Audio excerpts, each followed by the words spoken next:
say what I gotta say, man. Yep. I only say what I gotta say, man. I cannot be fake. I'm not gonna be unreal. And you know what?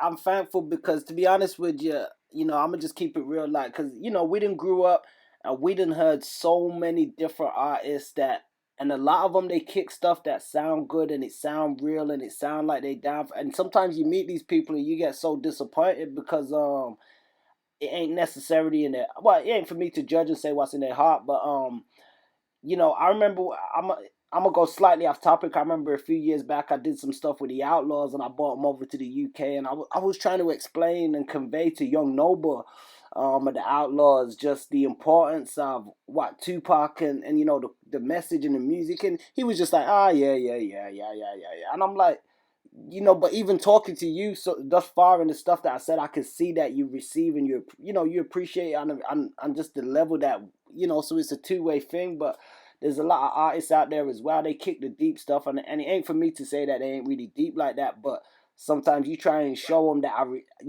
received that message, and they just get nothing back from them. So that can be quite disappointing. So I just want to salute you on that too as well. Oh man, thank you, man. But I wish you stopped saluting me, man, because I'm nobody who's done nothing. You leave it up to me.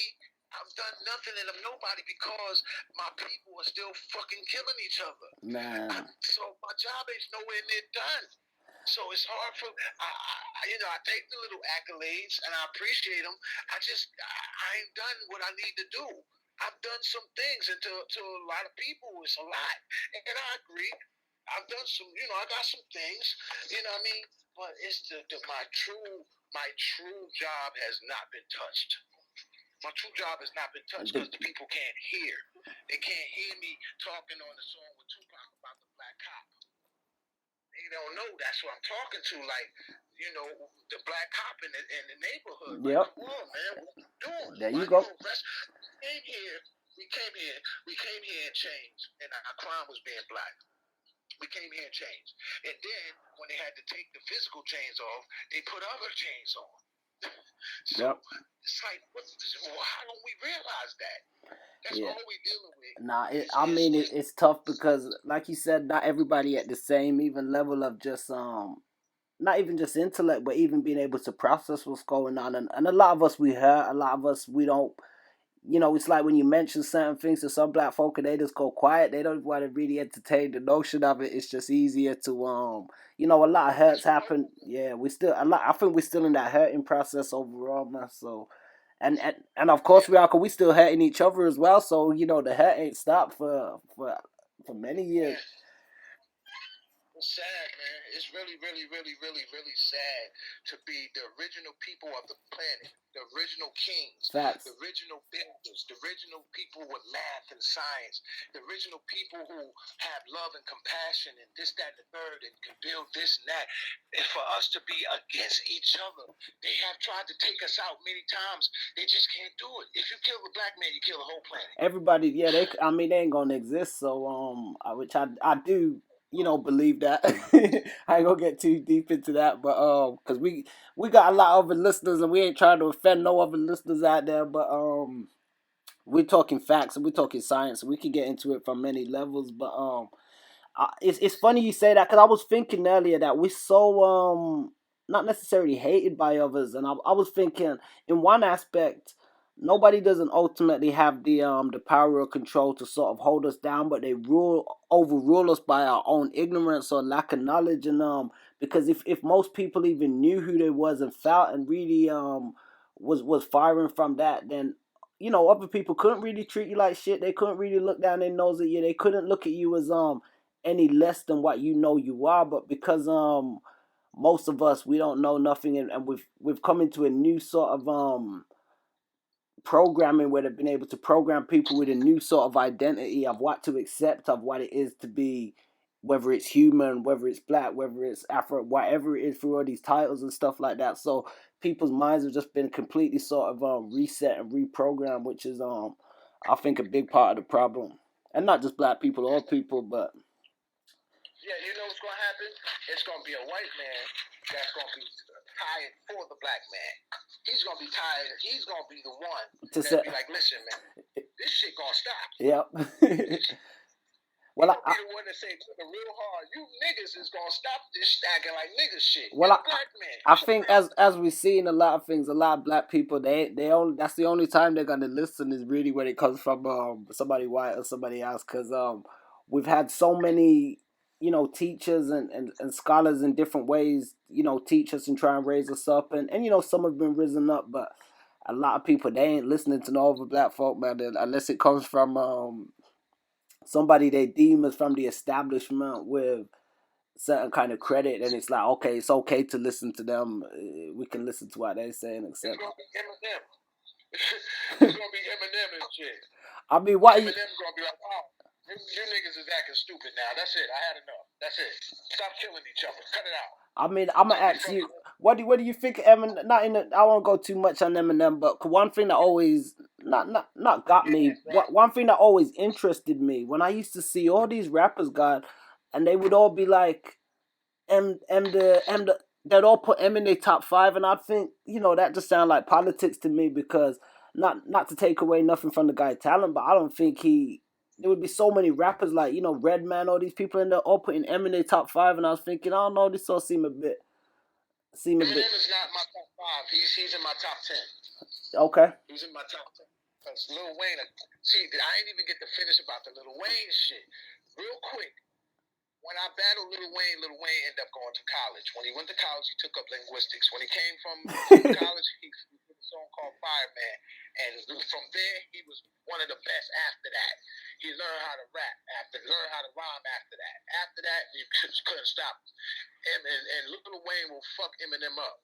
Yeah. And that's coming from a motherfucker that writes. He will fuck Eminem up. If you want to talk being creative and just telling any kind of story, whether it be real or fake, Eminem, Lil Wayne will fuck him up. He'll fuck him up bad. Eminem had to do extra shit to try to keep up with Lil Wayne on the tracks that they did together. You know what I'm saying? Yeah. If you listen to him closely, he had to do a lot of shit to try to keep up with that boy. So Eminem is a good artist, a great artist. You know what I mean? He's, as you heard, like I did one of his beats. Oh yeah, with the remix. If you notice on the song, I just did a lot of fucking cussing, cause it's to show them, cause people that was putting him number 1 and over Jay-Z and all that. They was bugging out, man. You gotta listen to content. Yep. So when I did the Eminem joint, it was a mockery of saying, "Oh, this is what y'all call hot? The fucking this and fucking that and fucking." It's probably one of the songs I cursed the most ever. Okay. And you know what? It's crazy you say that. Now that you say that, it makes sense. Cause I didn't really notice it that much, but there is a lot of cussing on it. A lot of cursing because I leave motherfuckers ready to red man. God damn. Yep. It's just a way of saying I'm on an Eminem beat. This is what Eminem does, and for somehow y'all motherfuckers don't see this shit. Oh yeah. So that's why I did it like that. Okay, that's it. I was on Eminem body when he said rap God, he was in trouble. He was in trouble. I was mad at him because I'm like, yo, you out of all people, you know better than associate the white man with God. You know better. So I got tight at him about that shit. Yep. Don't be trying to find nothing with you and no God. Like, come on, man. Keep your respect. Don't fuck up. I got tight of him. So I wrote about 6 or 7 songs at Eminem for that white rap God shit. Did you ever release any of them, or just kept it unreleased? No, I actually did it when I fell, ill from my car accident and couldn't walk. It was one of the things I did to pass time. Okay. Which was bad. I had time to think. But yeah, man, you're not no rap God. You got these people gassing you up. Don't get gas. Because listen, I can't say, oh yeah, I'm me. I got to say, listen, Master P saved my life. Because I wouldn't be here if it wasn't for that man. And what happened with Eminem, he wouldn't be Eminem if you wasn't with Rod Digger and the East Siders in New Jersey. If you wasn't listening to all the black music in the world, you wouldn't be you. And if you was black, he probably wouldn't even listen to you like that. Not saying that you're not talented and skillful.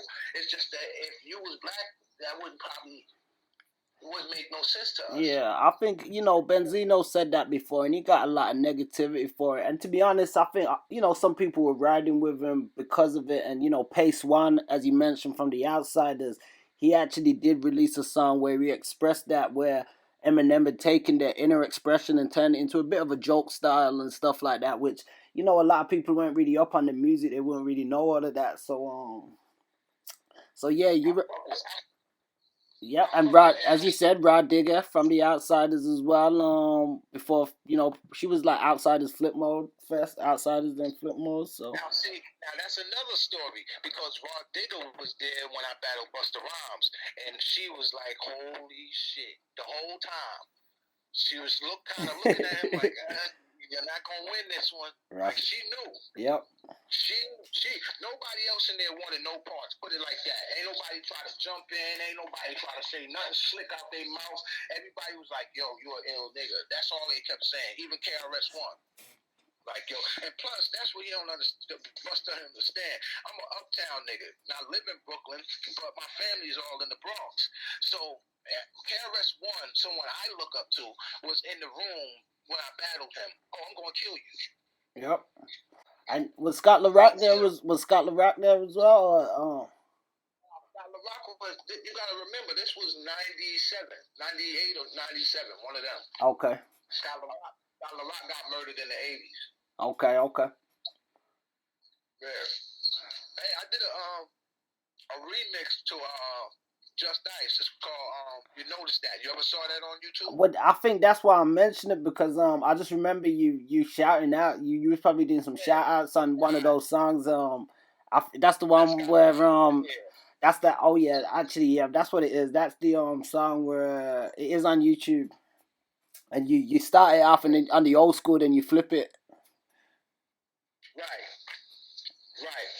But yeah, that was when I said his name, Scott LaRock. That was how KRS One had said it years and years and years and years ago. So I just shouted them out. Okay. I wasn't sure if it was like an old recording that you had from before or something. Yeah. Yeah, it's all good. So on that note, we're gonna wrap this up kind of soon. I just we got probably a couple more questions. I wasn't sure if we should touch on the Snoop Dogg Malice in Wonderland. But do anything. Listen, I man, mean, we could touch on that lastly, because I mean we still gonna chop it up anyway, and we can always go in for maybe a part 2 and stuff. At the minute where we've been recording at now, we've probably even gone over like an hour and 38 minutes. So what I'm gonna do is we'll go into the Snoop Dogg Malice in Wonderland. We'll speak a bit about that, and then to end off, I'm gonna probably ask you what some of your favorite No Limit albums could have been that you didn't listen to, or who could have been one of your favorite artists on No Limit who didn't really who we may not expect. So yeah, in terms of the Snoop Dogg thing, because Snoop, once again, another form of Tank Dog, and we're all about the unity and stuff like that, but we gotta explore just things that happen, and sometimes these things ain't nothing that crazy. We understand music. We seen the a Malice in Wonderland sort of Snoop Dogg this popped up on YouTube a few years ago. What was the story behind that? Because you kind of put a little smoke on him.